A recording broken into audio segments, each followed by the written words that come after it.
નમસ્કાર દર્શક મિત્રો, હું છું વાહિદ મસદ્દી અને આપ નિહાળી રહ્યા છો હામ ટીવી ભરૂચ ન્યૂઝ। હવે નિહાળીશું આજના મુખ્ય સમાચારો। ગુજરાતભરની પાસપોર્ટ કચેરીઓને આરડીએક્સ થી ઉડાવી દેવાની ધમકીમાં ભરૂચ પાસપોર્ટ કચેરીનો પણ ઉલ્લેખ હોવાથી તાત્કાલિક ધોરણે પોલીસ તંત્ર દોડતું થયું હતું। ડોગ સ્ક્વોડ, એસઓજી સહિતનો પોલીસ કાફલો દોડી ગયો હતો અને કચેરીને ખાલી કરાવી તપાસ શરૂ કરી હતી। સમગ્ર ગુજરાતની પાસપોર્ટ કચેરીઓને આરડીએક્સથી ઉડાવી દેવાની ધમકીભર્યો ઈમેલ મળતા સુરક્ષા તંત્ર સક્રિય બન્યું છે। ભરૂચ શહેરની હેડ પોસ્ટ ઓફિસ ખાતે આવેલી પાસપોર્ટ કચેરીને પણ ઈમેલ મળતા ખળભળાટ મચ્યો હતો। ઘટનાની જાણ થતાં જ બી ડિવિઝન પોલીસ, એસઓજી અને અન્ય પોલીસ અધિકારીઓ તથા સ્ટાફ સ્થળ પર પહોંચી ગયો। ત્યારબાદ બોમ્બ સ્ક્વોડ અને ડોગ સ્ક્વોડની ટીમે કચેરી તેમજ આસપાસના વિસ્તારમાં સઘન તપાસ હાથ ધરી હતી। જોકે આ ધમકીભર્યા ઈમેલ વચ્ચે પાસપોર્ટના કામકાજ અર્થે આવેલા લોકો પણ અટવાયા હતા। હાલ તો સમગ્ર પ્રકરણમાં ધમકીભર્યો ઈમેલ કોણે અને કયા સ્થળેથી મોકલ્યો તેની દિશામાં સાયબર ક્રાઇમ શાખાએ તપાસ શરૂ કરી છે। ઉલ્લેખનીય છે કે અગાઉ પણ ભરૂચ જિલ્લા કલેક્ટર કચેરી અને કોર્ટે કચેરીને ધમકી મળવાના બનાવો સામે આવ્યા હતા। હાલની ઘટનાના કારણે પાસપોર્ટ માટે પૂર્વ નિયોજિત એપોઇન્ટમેન્ટ ધરાવતા વિવિધ જિલ્લાઓમાંથી આવેલા અરજદારોને અસુવિધાનો સામનો કરવો પડ્યો। ખાસ કરીને શનિવાર અને રવિવારની રજાઓને કારણે લોકોએ હવે સોમવાર સુધી રાહ જોવી પડશે। પોલીસ તંત્ર દ્વારા સઘન તપાસ ચાલુ રાખવામાં આવી છે અને પ્રાથમિક તપાસમાં કોઈ શંકાસ્પદ વસ્તુ મળી ન હોવાનું સૂત્રો પાસેથી જણાવી રહ્યા છે। જંબુસર શહેરના જોગનાથ મહાદેવ ફળિયામાં રહેણાંક મકાનમાં આગ લાગતા ઘરવખરી બળીને ખાક થઈ ગઈ હતી। જંબુસર શહેરના જોગનાથ મહાદેવ ફળિયામાં મંજુબેન ઈશ્વરભાઈ તપોધન ભટ્ટના રહેણાંક મકાનમાં આજે બપોરે અચાનક આગ લાગી હતી। મળતી માહિતી મુજબ મંજુબેન વહેલી સવારે સામાજિક કામે બહાર ગયા હતા। બપોરના સમયે ઘરમાંથી ધુમાડો નીકળતા આસપાસના રહીશોએ આગ લાગી હોવાની જાણ કરી તાત્કાલિક ઘટનાસ્થળે દોડી આવ્યા। સ્થાનિકોએ આગ પર કાબુ મેળવવાના પ્રયાસો શરૂ કર્યા, જેને કારણે મોટી દુર્ઘટના ટળી હોવાનું માનવામાં આવે છે। આ બનાવમાં કોઈ જાનહાનિ થઈ નથી, પરંતુ ઘરવખરીને નુકસાન થયું છે। આગ લાગવાનું ચોક્કસ કારણ જાણવા માટે વધુ તપાસ હાથ ધરાઈ છે। અંકલેશ્વરના શાંતિનગર ખાતે રહેતા 17 વર્ષીય કિશોર ગુમ થયો હતો, જેનો મૃતદેહ આજે ઝઘડિયાના મડીઘાટ ખાતેથી મળી આવ્યો હતો। મળતી માહિતી અનુસાર અંકલેશ્વરના રાજપીપળા રોડ નજીક સારંગપુર ગામના શાંતિનગરમાં રહેતો શિવમ કુશવાહા 2-3 દિવસ પહેલા અચાનક ગુમ થયો હતો। પરિવારજનોએ તેની શોધખોળ શરૂ કરી હતી। આ દરમિયાન તેની બાઇક અને મોબાઈલ ફોન જાડેશ્વર નજીક નર્મદા નદીના કિનારા પાસે મળી આવ્યા હતા, પરંતુ શિવમનો કોઈ પત્તો લાગ્યો નહોતો। શોધખોળ ચાલુ હોય તે દરમિયાન ઝઘડિયા તાલુકાના મડીઘાટ નજીક નર્મદા કિનારેથી કિશોરનો મૃતદેહ વિકૃત હાલતમાં મળી આવ્યો હતો। ઘટનાની જાણ થતાં પોલીસ તાત્કાલિક પહોંચી અને મૃતદેહનો કબજો લઈને પોસ્ટમોર્ટમ માટે ખસેડ્યો। પ્રાથમિક દ્રષ્ટિએ મોતનું ચોક્કસ કારણ જાણવા માટે પોલીસ દ્વારા તપાસ હાથ ધરાઈ છે। ગુમ થવાની ઘટના અને મોત વચ્ચેના સંજોગોને ધ્યાનમાં રાખીને પોલીસ તપાસ દિશામાં તમામ આગળ વધારી રહી છે। આ બનાવને લઈને પરિવારમાં શોકનો માહોલ છવાયો છે, તેમજ સ્થાનિક વિસ્તારમાં ચિંતા અને ચર્ચા જોવા મળી રહી છે। ઝઘડિયા તાલુકાના ગોવાલી ગામ ખાતે ગૌચર જમીનમાં ધાર્મિક દબાણ મામલે વહીવટીતંત્રએ પોલીસ બંદોબસ્ત સાથે ગેરકાયદેસર દબાણ દૂર કર્યું હતું। ઝઘડિયા તાલુકાના ગોવાલી ગામ ખાતે કબ્રસ્તાનની બાજુમાં આવેલી ગ્રામ પંચાયત હસ્તકની ગૌચરની જમીન પર છેલ્લા 4 વર્ષથી અનધિકૃત બાંધકામ કરવામાં આવ્યું હતું। ગોવાલી ગામ નજીક દરગાહ આસપાસ કોઈપણ પ્રકારની મંજૂરી વિના બાંધકામ ઊભું કરવામાં આવ્યું હતું। આ મામલે ગામના કેતવભાઈ રાજેશ દેસાઈ દ્વારા વારંવાર ગ્રામ પંચાયત સમક્ષ રજૂઆત કરવામાં આવી હતી। ફરિયાદ નિવારણ કાર્યક્રમમાં પણ રજૂઆત થતા જિલ્લા વહીવટીતંત્રએ કાર્યવાહીનું આશ્વાસન આપ્યું હતું, પરંતુ લાંબા સમય સુધી કાર્યવાહી ન થતા મામલો ચર્ચામાં આવ્યો અને અંતે વહીવટીતંત્ર હરકતમાં આવ્યું। ગતરોજ વિવાદિત સ્થળની માપણી કરવામાં આવી, જેમાં સ્પષ્ટ થયું હતું કે બાંધકામ ગૌચરની જમીન પર જ કરવામાં આવ્યું છે। આ બાદ ગ્રામ પંચાયત દ્વારા આખરી નોટિસ પાઠવી નિયાઝ બાપુને બપોરે 2 વાગ્યા સુધી સ્વેચ્છતાએ બાંધકામ દૂર કરવા સૂચના આપવામાં આવી। સમય મર્યાદા પૂર્ણ થયા બાદ ગ્રામ પંચાયત દ્વારા પોલીસ પ્રોટેક્શન વચ્ચે ગેરકાયદેસર બાંધકામ દૂર કરવાની કાર્યવાહી હાથ ધરાઈ। કાર્યવાહી દરમિયાન દબાણકારો સાથે થોડી ચકમક સર્જાઈ, પરંતુ કાયદો અને વ્યવસ્થા જળવાઈ રહે તે માટે તંત્રએ કાર્યવાહી યથાવત રાખી। બીજી તરફ લોકોના જણાવ્યા મુજબ તંત્ર દ્વારા યોગ્ય સમય આપ્યા વિના શોર્ટ નોટિસ પીરિયડમાં કાર્યવાહી હાથ ધરી હોવાના આક્ષેપ સાથે નારાજગી વ્યક્ત કરી હતી। નિયાઝ બાપુ નામ છે મારું, નિયાઝ હુસેન સમીર શાહ દીવાન। નિયાઝભાઈ, શું કહેશો? આપણા જે આ દરગાહ છે ત્યાં ડિમોલેશન ચાલુ છે? હવે દરગાહ તો બહુ ઐતિહાસિક દરગાહ છે, વર્ષો પુરાણી દરગાહ આવેલી છે ને એના પંચાયતે 99માં ઠરાવ કરીને 20 ગુંઠા દરગાહ માટે ભલામણ કરીને લખીને બી આલેલી હતી, પણ હવે એ સંદર્ભે જે અમારા બુઝુર્ગો હતા એમને ધ્યાનમાં નહીં રહ્યું, એટલે એ લોકોએ કલેક્ટરશ્રીથી ફાળવણી નહીં કરેલી। અમને ધ્યાનમાં આવ્યું તો અમે કલેક્ટરશ્રીમાં દરગાહ માટે જે 20 ગુંઠાના સંદર્ભમાં દરગાહ માટે માંગણી બી કરેલી છે, એના માટે જગ્યા બી મૂકેલી છે। ત્યારબાદ આ લોકો કહેતા હતા કે ગૌચર છે, બાજુમાં કબ્રસ્તાન છે ને પંચાયતને એવા ઘણા દાખલા બી છે। એ દાખલાઓ રજૂ કરતા છે કે વર્ષો પુરાણી દરગાહ આવેલી છે ને આ જે રૂમ બાંધેલો એની પરમિશન લીધેલી હતી અમે, ને રૂમ માટેની પરમિશનમાં એ લોકો જણાવતા હતા કે 343 કબ્રસ્તાનમાં બાલાપીરની દરગાહ આવેલી છે। પંચાયતને ખુદ બી એવું નહીં હતું કે ગૌચરમાં દરગાહ છે। જે તે સમયમાં પરવાનગી લેવા ગયા ત્યારે તેના તલાટી, સરપંચ ને એ લોકો નકશો લઈને મને તે ટાઈમે આ પરવાનગી લેટર લખીને આપેલું હતું કે 343માં દરગાહ છે, ને આજે એ લોકો પછી થોડું ટૂંક સમયમાં આ લોબી બદલાયા અને 2 વર્ષથી આ લોકો આ રીતે પંચાયત દરગાહના ખિલાફ ચાલવા માંડી. 2 વર્ષ પછી એ લોકો જે જીબીમાં પૈસા બી ભરેલા છે, જે લીગલી જ ચાલતા છે, અમે લોકો તો જીબીમાં 51,048 રૂપિયા લાઇટ માટે બી ભરેલા છે, તે બી એ લોકોએ અટકાવી ને કહેતા છે કે ગૌચરમાં છે. અમે એ બી કંઈ કીધું નહીં, પણ અમને એ લોકોને ભલામણ કરી કે થોડો સમય મર્યાદા હોય, આ લોકોએ જમીનની માંગણી ના થાય ત્યાં લગીને બાંધકામ કરશો નહીં. તમે કોઈ બાંધકામ કર્યું બી નથી ને બાંધકામ અટકાવેલું બી છે. ત્યાર પછી આ લોકોએ કાલે ખૂટા માર્યા અને કાલે સાંજે 5 વાગે મને આ લોકોએ નોટિસ આપી કે તમે 2 વાગ્યા લગીનમાં કાલે કે 26 તારીખે મને સાંજે 5 વાગે નોટિસ આપી ને 27 તારીખે 2 વાગ્યા લગીનમાં તમે તમારો જે કંઈ સામાન છે હટાવી લેજો, તમારી વસ્તુ, ને તમને એટલો સમય આપતા છે ને તમે એ ખાલી કરી નાખજો. ત્યારબાદ 27 તારીખે સવારે 11 વાગે નોટિસ લઈને આવતા છે કે આજે આ દરગાહને જે કંઈ છે તે હટાવવા કામગીરી કરવા આવવાના છે, તો તમારી જે કંઈ વસ્તુ હોય એ બધી હટાવી લો. ને એટલો સમય મર્યાદિત અમને આપ્યો બી નથી ને અમારી જોડે કઈ રીતના મૌખિક વાત બી નથી કરી ને એ લોકો અમને એટલો સમય બી આપવો જોઈએ કે આટલું દરગાહ છે તો દરગાહને બચાવવા માટેનો બી સમય આપે. લાપરવાહ ટ્રસ્ટીઓના કારણે આજે દરગાહની અંદર લાપરવાહી થઈ છે. ટ્રસ્ટીઓ કોઈ ધ્યાન દોરતા જ નથી ને ટ્રસ્ટીઓનું ધ્યાન કંઈ છે નથી. આ દરગાહ પછાડી ખાલી અનગનખાની બોર્ડ એમને મારી દીધેલું છે કે પૈસા એમને ઉઘરાવવા છે, પૈસા ઉઘરાણી કરેલું જે બોર્ડ મારેલું છે એ ત્યાં રજૂ કરેલું છે. પૈસાની ઉઘરાવવા માટે જ ટ્રસ્ટ છે ને ખરેખર તો 99માં જે ટ્રસ્ટ ચડી બેઠા એ લોકો ખરેખર ગૌચરમાં હોય. અમે તો ખાદિમ છે દરગાહના, અમે તો દરગાહની ખિદમત કરવા વાળા વ્યક્તિ છે. અમને દરગાહ જોડે કઈ સ્વાર્થિકતા છે નથી. અમે અમારું જીવન દરગાહથી ચલાવતા જ નથી. અમે અમારી રીતે મહેનત મજૂરી કરીને અમારો ધંધો છે એ ચલાવીને જ ચલાવતા છે, ના કે એટલી મોટી આવક ઊભી થતી છે. અહીંયા આગળ શ્રદ્ધાળુ 150-200 માણસ જે ગુરુવારના દિવસે આવતા છે, એમનું ભંડોળ થતું છે, એમની આસ્થાને લગતું છે. એના માટે અમે કલેક્ટર સાહેબશ્રીમાં જે અમારા વિરુદ્ધ જે કરવામાં આવ્યું હતું કંઈ ધર્માંતર થતું છે નહીં, ધર્માંતર કરવામાં આવે છે તો દરગાહના આસ્થાને જોડતા 90% હિન્દુ લોકો જ ત્યાં આવ્યા હતા કલેક્ટર સાહેબશ્રીમાં રજૂઆત કરવા માટે. કંઈ આગળ એવું કંઈ થતું નથી, કંઈ ધર્માંતર થતું નથી ને વર્ષો પુરાણી દરગાહ છે. અમને આ લોકોએ થોડો સમય આપવો જોઈએ ને આ લોકોએ અમને સમય મર્યાદિત આપ્યો નથી ને આ ડિમોલેશન હાથ ધરેલું છે ને અમે કલેક્ટર સાહેબશ્રીમાં જમીન માંગણી માટે અરજી બી કરેલી હતી.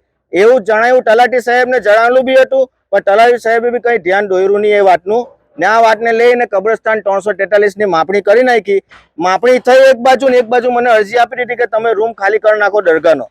અમે એ લોકોને કઈ અડચણરૂપ બનાવવા માંગતા નથી વચ્ચે, પણ કોઈ બી વસ્તુનો સમય આપવો એમને જરા જરૂરી હતો ને એ લોકોએ અમને સમય આપ્યો નહીં. ના એક તરફા એક જ બાજુ જોઈને ચાલવામાં આવેલું ષડયંત્ર લાગતું છે મને. ને આ લોકોએ એક રાજકારણી એક નિગાહથી ચાલતા લોકો થઈ ગયેલા છે. જે 169 ગૌચર છે, 54 હેક્ટર ગૌચર આવેલું છે ગોવાલી ગામમાં, ઝઘડિયા તાલુકાનું મોટામાં મોટું ગૌચર. આ લોકોએ માપણી કરી તો 343 બાજુના ખૂટા માર્યા તો અહીંથી ગૌચર લઈને સીધું છેલ્લા ખૂણે લગીને જતું છે. તો આજે એ લોકોએ બધાને કેમ નોટિસ ની ફાળવી ને કેમ એકદમ દરગાહને ફાળવી? આજે એ લોકોએ નોટિસ ફાળવી હતી તો બધાને ખાલી કરવા ફાળવી હતી ને આજે ડિમોલેશન હાથ ધરવું હતું, આખું જ ગૌચર સાફ કરવું હતું ને એ લોકોએ કેમ એક વ્યક્તિને લઈને ચાલ્યા? તમે આ જે ભૂલ છે તમારા ટ્રસ્ટી છે એવું તમે કહી રહ્યા છો. આ લોકો ટ્રસ્ટી લોકો કોઈ જવાબદાર નથી. ટ્રસ્ટી લોકો કોઈ વચ્ચે જવાબ આપવા આવ્યા છે? તમને લાગે છે ટ્રસ્ટ લોકો? ટ્રસ્ટ ખાલી દેખાવનું ટ્રસ્ટ છે. અહીંયા આગળ ખાલી પૈસા ઉઘરાવવા માટે બોર્ડ મારેલા છે ટ્રસ્ટના. નહીં આગળ જે કઈ છે તે લોકોએ એમની આસ્થાને લઈને કરેલું છે, ના કે નિયાજ બાપુ એમના સ્વાર્થને લઈને ઊભું કરેલું છે. શું કહેશો? તલાટી એમ કીધું કે જો તમારે પુરાવાનું રોકવું હોય તો તમારી પાસે કોઈ પુરાવા હોય, તમારી માલિકી હોય આ જગ્યાને તો આપો. માલિકીમાં એમાં એ લોકોએ જે 99માં ઠરાવ કરેલો ને એ જ અનુસંધાનમાં અમારા જે ગયડા લોકો હતા ને જે લોકો ટ્રસ્ટી ચડેલા હતા એ લોકોએ ટ્રસ્ટ બી 99માં વકફ બોર્ડમાં ચડાવ્યું. વકફ બોર્ડમાં ચડી ગઈ જગ્યા બરાબર. હવે ગૌચર તો ચડી કેવી રીતના? હું તો ખાદિમ છું, મારે કઈ સ્વાર્થ લાભ નથી. એ લોકોએ ચડાવી કેવી રીતના? તે એ લોકોએ ટ્રસ્ટીઓ પાસે જવાબ માંગ્યો. નિયાજ બાપુને નોટિસ પાડ્યો છે. નિયાજ બાપુ ખાદિમ છે ને આસ્થાને લગતા આવતા છે. તમે બી જાણો છો કે મંદિરમાં કોઈ બી વ્યક્તિ આવે તો પૂંજારી મંદિર બનાવવા ના બેસે. આસ્થાને લગતા માણસો એ જ કામ કરાવતા હોય. અહીંયા બી કઈ નિયાજ બાપુએ કઈ કરાવ્યું નતું. આ લોકોએ એક બાજુ તરફા બધા થઈ ગયા ને નિયાજ બાપુને પણ બધું ઢોળવા ને લેન્ડ ગ્રેબિંગ બી 18 વ્યક્તિથી કરાવી તાકે પંચાયત કરે ને અમારે આટલી જગ્યામાં લેન્ડ ગ્રેબિંગ કરીને શું કરું સાહેબ? ને મારી જગ્યા બી છે, મારા ઘર બી મોટા મોટા છે, 150-200 ફૂટની જગ્યા છે. મારું ઘર છે, હું સ્વ રેસિડેન્સીમાં 10 નંબરમાં ભાડેથી બી રહું છું. મારે અહીં માલિકી હક દાવો કરવો હોય, કબજો કરવો હોય તો અહીં આગળ ફેન્સિંગ કરી દેતે ને એવું કંઈ દેખાતું નથી કે ફેન્સિંગ કરેલું છે. મેં અહીં આસ્થાને પ્રતિક 150-200 વર્ષ જૂની દરગાહ છે, રાજા રજોઈ સહિત આવેલી દરગાહ છે ને અમને પંચાયતે લખીને બી આવેલું છે કે ગામના 50 વ્યક્તિઓની સહી જોડે અમને લખીને આપેલું છે. અને મારા દાદા 2014માં જયારે દાખલો લખાવ્યો પંચાયતમાંથી ત્યારે 50 લોકોની સહી જોડે પંચાયતે 50 વર્ષો અગાઉથી ઇકબાલ હસન દિવસ દરગાહની દેખભાળ કરતા છે એવું લખીને અમને આપેલું છે. ત્યારબાદ 2020ના ડર એમનું મૃત્યુ થયું. ત્યારબાદ મેં પંચાયતમાં ગયો કે હવે આ દરગાહનું છે, અમે ખિદમત કરતા હતા, અમને બી લખીને આપો. પંચાયતે તે દિવસે બી અમને દાખલો લખીને આપેલો છે. લાઇટ માટે બી અમે એમની પરવાનગી લીધેલી હતી, તે બી એ લોકોએ રદ કરી. અમે બધી પરવાનગી લીધેલી હતી. દરગાહ છે, દરગાહના ઓટલા હતા, એની પર હતું કન્સ્ટ્રક્શન ને ઓટલાની ઉપર દરગાહ ઊભી થયેલી છે. બાકી કોઈ જગ્યાએ અમે ઊભી કરેલ નથી ખોટી દરગાહ. ભરૂચ જિલ્લાના આમોદ તાલુકાના કુડચણ ગામ નજીક રાજસ્થાનના નાથદ્વારાથી દર્શન કરીને પરત ફરતી કારને એક્સપ્રેસ હાઈવે પર ટ્રક પાછળ એકાએક ઘૂસી જતા એક વ્યક્તિનું મોત થયું હતું, જ્યારે અન્ય એક લોકોને ઈજા પહોંચી હતી. આમોદ તાલુકાના કુરચણ ગામ નજીક ટ્રક અને એક્સયુવી કાર વચ્ચે ધડાકાભેર અકસ્માત સર્જાયો, જેમાં એક વ્યક્તિનું કમકમાટીભર્યું મોત થયું છે. નેત્રંગ તરફ જતી એક્સયુવી કાર નાથદ્વારા ખાતે દર્શન કરીને પરત ફરી રહી હતી. આ દરમિયાન દિલ્હી મુંબઈ એક્સપ્રેસ વે પર આગળ ચાલી રહેલા ટ્રકના પાછળના ભાગે કાર જોરદાર અથડાઈ હતી. અકસ્માત એટલો પ્રચંડ હતો કે કારનો આગળનો ભાગ સંપૂર્ણ ખલાસ થઈ ગયો. અકસ્માતમાં કારની સાઈડ સીટ પર બેઠેલા જયેશભાઈ વલ્લભભાઈનું ઘટનાસ્થળે દુઃખદ અવસાન થયું, જ્યારે અન્ય મુસાફરોની ઈજાઓ પહોંચી. ઘટનાની જાણ થતાં આમોદ પોલીસ પહોંચી અને મૃતદેહનો પોસ્ટમોર્ટમ માટે ખસેડવાની કાર્યવાહી હાથ ધરાઈ. આમોદ પોલીસે અકસ્માતે ગુનો નોંધી વધુ તપાસ હાથ ધરી છે. ભરૂચ જિલ્લા આમ આદમી પાર્ટી દ્વારા સેવાશ્રમ હોસ્પિટલ રોડ પાસેથી હટાવવામાં આવેલા શાકભાજી અને ફળોની લારીવાળાને વૈકલ્પિક વ્યવસ્થાની ફાળવણી કરતી માંગણી કરતું આવેદનપત્ર જિલ્લા કલેક્ટરને પાઠવ્યું હતું. ભરૂચ જિલ્લા આમ આદમી પાર્ટી દ્વારા આજરોજ કલેક્ટરને આવેદન આપવામાં આવ્યું, જેમાં જણાવ્યા અનુસાર ભરૂચ નગરપાલિકા વિસ્તારમાં સેવાશ્રમ હોસ્પિટલ રોડ પાસે વર્ષોથી પોતાની આજીવિકા ચલાવતા શાકભાજી અને ફળ ફ્રૂટના નાના લારીધારકોને ગેરકાયદેસર હોવાનું કારણ બતાવી અચાનક હટાવી દેવામાં આવ્યા છે. આ તમામ લારીધારકો દૈનિક કમાણી પર જીવતા ગરીબ અને મધ્યમવર્ગીય પરિવારો છે. તેમની રોજીરોટીનું એકમાત્ર સાધન લારી ધંધો જ છે. હાલની પરિસ્થિતિમાં તેમને કોઈ વૈકલ્પિક જગ્યા નથી ફાળવવામાં આવી, જેના કારણે તેઓ સંપૂર્ણપણે રોજગાર વિહોણા બન્યા છે. તારીખ 2 જાન્યુઆરીના રોજ તમામ લારીધારકો દ્વારા ભરૂચ જિલ્લા કલેક્ટરને યોગ્ય અને કાનૂની વૈકલ્પિક જગ્યા ફાળવવા બાબત લેખિત આવેદનપત્ર આપવામાં આવ્યું હતું. તેમ છતાં આજ દિન સુધી કોઈ યોગ્ય અને વ્યવહાર નિર્ણય લેવામાં આવ્યો નથી. ત્યારે આમ આદમી પાર્ટી દ્વારા લારી ધારકોને તાત્કાલિક વૈકલ્પિક કાનૂની જગ્યા ફાળવવામાં આવે અને વેન્ડિંગ ઝોન જાહેર કરી નિયમબદ્ધ વ્યવસ્થા ઊભી કરવામાં આવે સહિતની માંગ કરવામાં આવી છે. જો માંગ ન સંતોષાય તો આંદોલનની ચીમકી ઉચ્ચારવામાં આવી છે. આજે ભરૂચ જિલ્લા કલેક્ટર શ્રીને ફરીથી એક વખત રજૂઆત લઈને આવ્યા છે. તારીખ 2/2/2026ના રોજ ભરૂચ કલેક્ટર સાહેબને એક આવેદનપત્ર પાઠવ્યું હતું. ભરૂચમાં સેવાશ્રમ વિસ્તારની અંદર જે લારી ધારકો છે એ છેલ્લા 2-2.5 મહિનાથી બિલકુલ બેરોજગાર પડી ગયા છે. આ બેરોજગારીના કારણે એમના ઘરની અંદર આજે અનાજ પાણી લાવવાના પણ રૂપિયા બચ્યા નથી. એમના બાળકોની ફીઓ ભરવાના રૂપિયા બચ્યા નથી. એમના બાળકો આજે અંધકારમય તરફ જઈ રહ્યા છે. 2 તારીખે કલેક્ટર શ્રી દ્વારા એક બાહેંધરી આપવામાં આવી હતી કે આપણે આ લોકોને વેન્ડર પ્રક્રિયા ચાલુ કરીશું ને ભરૂચ નગરપાલિકા પાસે આના માટે યોગ્ય રજૂઆત પણ આપણે કરીશું. પરંતુ આજ દિન સુધી એમની રોજગારી ન મળતા ફરીથી એક વખત રજૂઆત લઈને આવ્યા છે. અમે આશા રાખીએ છીએ કે દિન 3 થી 5 ની અંદર આ જલ્દીથી જલ્દી આ લોકોની જે કઈ લારી ગલ્લાઓ છે, લારી છે એ ચાલુ થઈ જાય, એના વેન્ડર નંબર આપી દેવામાં આવે, એ લોકોને સિસ્ટમેટિક ત્યાં આગળ ઉભા રહેવા માટે જગ્યા ફાળી આપવામાં આવે. અને જો આવું કરવાની અંદર કંઈક પણ મોડું થશે તો ગાંધી ચિંધ્યા માર્ગે આ કલેક્ટર કચેરીના પતાંગણની અંદર તમામ લારી ધારકો સાથે આમ આદમી પાર્ટી પણ એ લોકોની સાથે ઊભી રહેશે અને આ લારી મજબૂરીની અંદર કલેક્ટર કચેરીની અંદર આ લોકોએ રોજગારી કરવા માટે મજબૂર બનવું પડશે. ભરૂચ શહેરમાં ડોક્ટર બાબા સાહેબ આંબેડકર હોલ ખાતે જિલ્લા રોજગાર કચેરી દ્વારા જિલ્લા કક્ષાના ભરતી મેળાનું આયોજન કરવામાં આવ્યું હતું. ભરતી મેળામાં જિલ્લાના વિવિધ વિસ્તારોમાંથી મોટી સંખ્યામાં રોજગાર ઇચ્છુક યુવક યુવતીઓ ઉમટી પડ્યા. આ ભરતી મેળામાં કુલ 19 ખાનગી કંપનીઓએ ભાગ લીધો અને આશરે 150 જેટલા ઉમેદવારોએ ભરતી મેળાનો લાભ લીધો, જેમાં ધોરણ 10 પાસથી લઈને સ્નાતક તથા અન્ય ટેકનિકલ લાયકાત ધરાવતા ઉમેદવારોનો સમાવેશ છે. ભરતી મેળા દરમિયાન કંપનીઓના પ્રતિનિધિઓ દ્વારા ઉમેદવારોના પ્રાથમિક ઇન્ટરવ્યુ લેવામાં આવ્યા. ઉમેદવારોની શૈક્ષણિક લાયકાત, કાર્યક્ષમતા અને અનુભવના આધારે પસંદગી પ્રક્રિયા હાથ ધરવામાં આવી. કેટલાક ઉમેદવારોને સ્થળ પર જ પ્રાથમિક પસંદગી પત્ર પણ આપવામાં આવ્યા હોવાનું જાણવા મળ્યું છે. આ ભરતી મેળામાં ઉત્પાદન ક્ષેત્ર, સુરક્ષા સેવા, વેચાણ અને ટેકનિકલ સર્વિસ તેમજ વિવિધ પ્રકારની નોકરીઓ માટે ઉમેદવારોની પસંદગી કરવામાં આવી હતી. ભરતી મેળામાં ભાગ લેવા આવેલ ઉમેદવારોએ જણાવ્યું હતું કે એક સ્થળે અનેક કંપનીઓ સાથે સીધો સંપર્ક સાધી શકવાની તક મળતા સમય અને ખર્ચ બંને બચ્યા છે. જિલ્લા રોજગાર કચેરી દ્વારા ભવિષ્યમાં પણ આવા વધુ ભરતી મેળાનું આયોજન કરવામાં આવશે તેમ જણાવ્યું હતું, જેથી ભરૂચ જિલ્લાના વધુમાં વધુ યુવાનોને રોજગારી મળી શકે. આ ભરતી મેળાના સફળ આયોજનથી ભરૂચ જિલ્લામાં રોજગાર સર્જનને વેગ મળ્યો હોવાનું સ્પષ્ટ થાય છે અને યુવાનો માટે આ એક મહત્વપૂર્ણ તકરૂપ સાબિત થયું હતું. નમસ્કાર, જિલ્લા રોજગાર કચેરી તરફથી હું રાણા જિગ્નેશ. આજ તારીખ 27/2/2026ના રોજ જિલ્લા કક્ષાના ઔદ્યોગિક ભરતી મેળાનું આયોજન કરવામાં આવેલું હતું, જેમાં 19 જેટલી નોકરીદાતાઓએ ભાગ લીધો હતો, જેમાં 150 કરતાં પણ વધુ ઉમેદવારોએ ભાગ લઈ અને ભરતી મેળાને સફળ બનાવેલ હતો. જેમાં 10 pass ITI BSc, MSc, diploma અને બીફાર્મ જેવા ઉમેદવારો માટેની લાયકાત માટેની આજે ભરતી મેળો રાખેલ હતો, જે આજે સફળતાપૂર્વક પાર પાડેલ.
क्या आप अपनी ड्रीम जॉब सर्च कर रहे हैं? तो आपका वेट हुआ खत्म. हमारी कंपनी IICL में है कुछ amazing job openings. IICL are hiring PHP developer, data analytics, UI UX graphics designer, Node.js developer WordPress developer. From all over Gujarat. तो देर किस बात की, अप्लाई करें अभी और बने हमारी डायनामिक टीम का हिस्सा. विजिट करें हमारी वेबसाइट www.iiclindia.com/career या मेल करें अपना रेज्यूमे iiclindia06@gmail.com पर. हमारी टीम में आपको मिलेगा एक इनोवेटिव और क्रिएटिव एनवायरनमेंट ताकि आपकी स्किल्स हमेशा अपडेटेड रहे. Freshers can also apply. Contact now on 7041542766.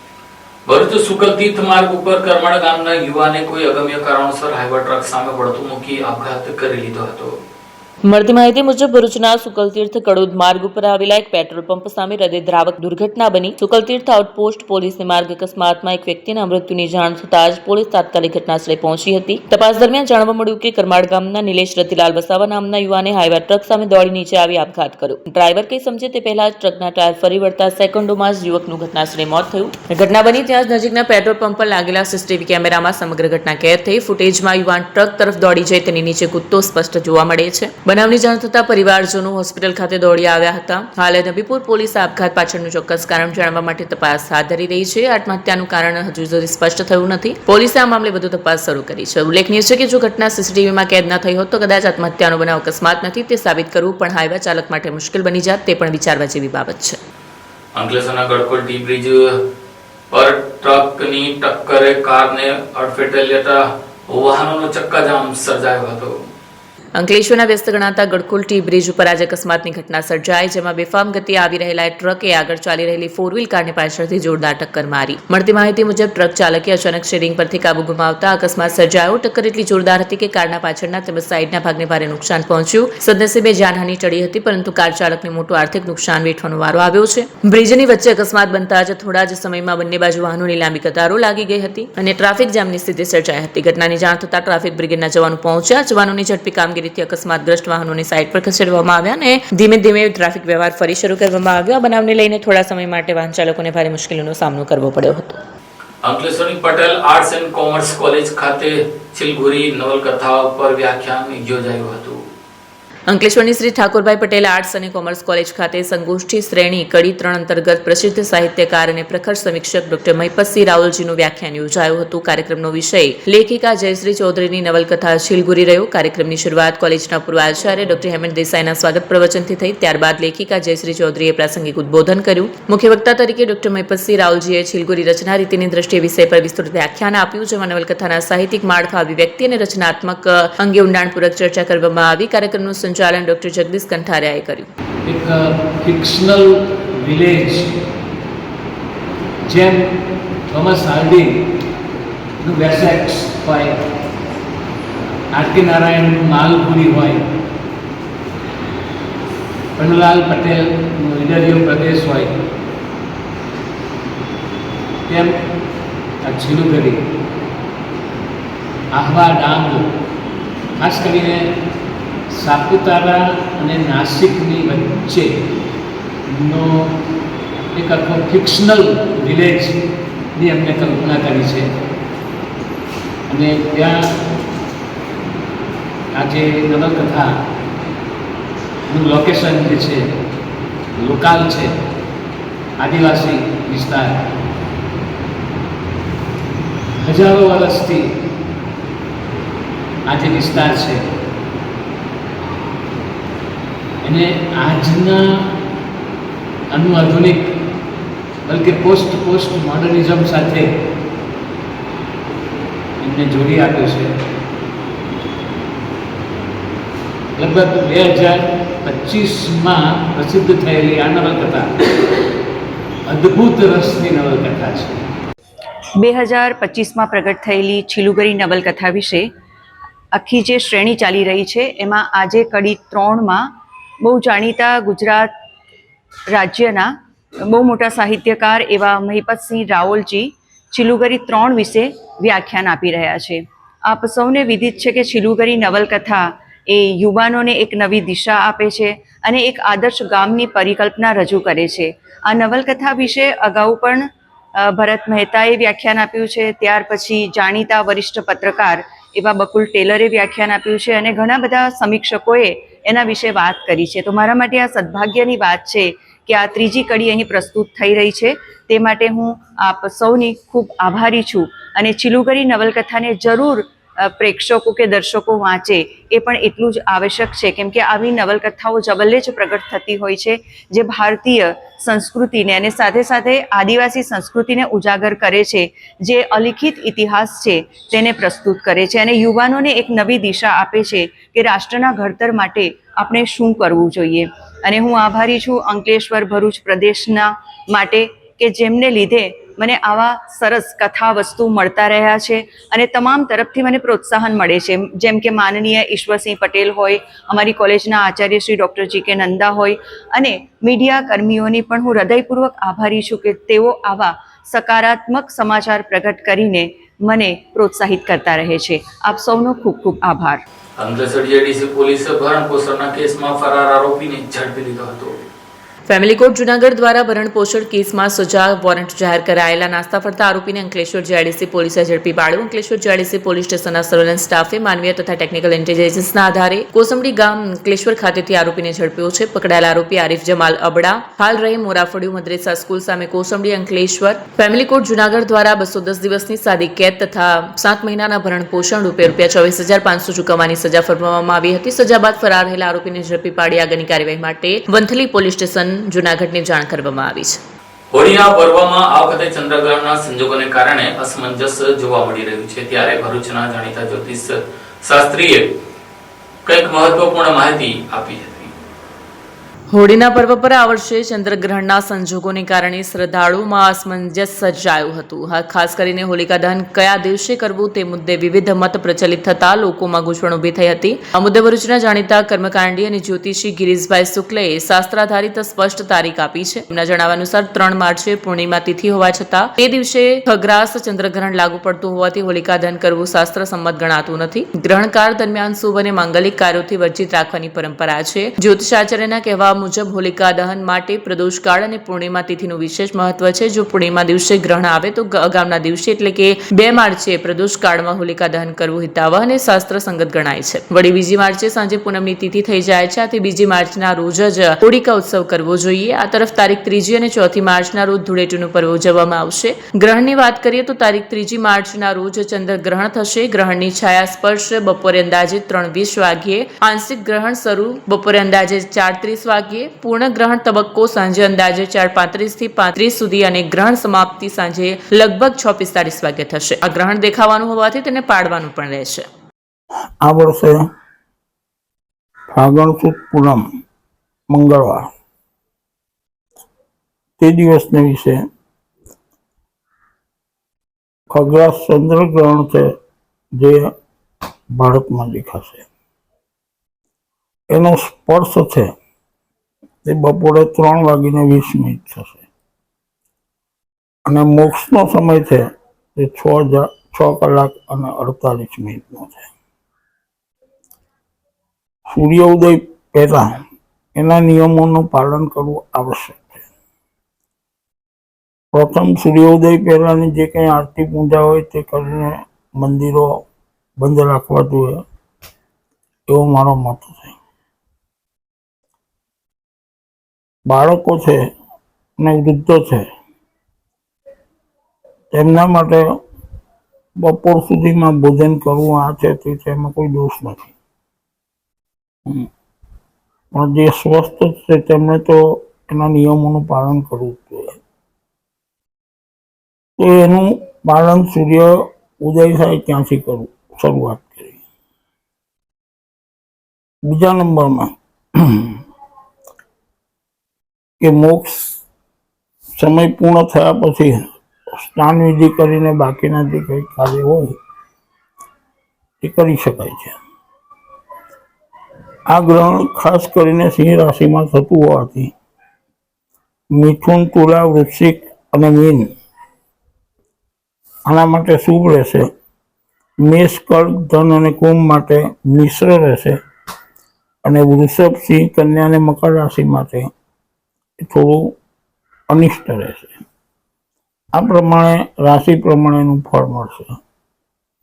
બીજા નંબરમાં ગ્રહણકાળનો જે સમય છે એનું 15 દિવસનું એ હોય છે. 15 દિવસમાં જે કંઈ જે હોય તેના ફળ એના ચોક્કસ મળે જ છે. લોકોમાં મૂંઝવણ છે કે હોળી ધૂળેટી ક્યારે બરાબર, એ તમારો પ્રશ્ન ઉત્તમ છે. આમ નિયમ એવું કહે છે કે ફાગણ સુદ 14 સોમવાર 5:55 પછી પૂનમનો પ્રારંભ થાય છે અને બીજે દિવસે એટલે કે મંગળવારે 5:07 પૂનમ સમાપ્ત થાય છે. તેથી પંચાંગ નિર્ણય સાગરના મત અનુસાર હોળી કુતા શનિનો તહેવાર જે છે તે 2 તારીખે ઉજવવો જોઈએ અને એનું પ્રાગટ્ય છે એ સાયંકાળ. વર્ષોથી એનું સાયંકાળનું મહત્વ છે. એ સાયંકાળનો સમય એટલે લગભગ 6:30 થી 8 વાગ્યા સુધીમાં હોળીનું પ્રાગટ્ય કરવું જોઈએ અને એ શુભ રહેશે. બીજા નંબરમાં આમ તો બીજા જ દિવસે એટલે 3 તારીખે ધૂળીવંદનનો કાર્યક્રમ થઈ શકે એટલે જેને આપણે ધૂળેટી કહીએ છીએ એ પણ ઉત્તમ છે. અને કદાચ સંજોગ ના હોય તો 4 તારીખે પણ વાસી ધૂળેટી ઉજવી શકાય છે. બંને દિવસ ધૂળેટીનો ઉત્સવ આપણે ઉજવી શકીએ છીએ. આ સાથે આમ ટીવી ભરૂચના સમાચાર પૂર્ણ થાય છે. આવતીકાલે ફરી મળીશું. ત્યાં સુધી રજા આપશો. નમસ્કાર.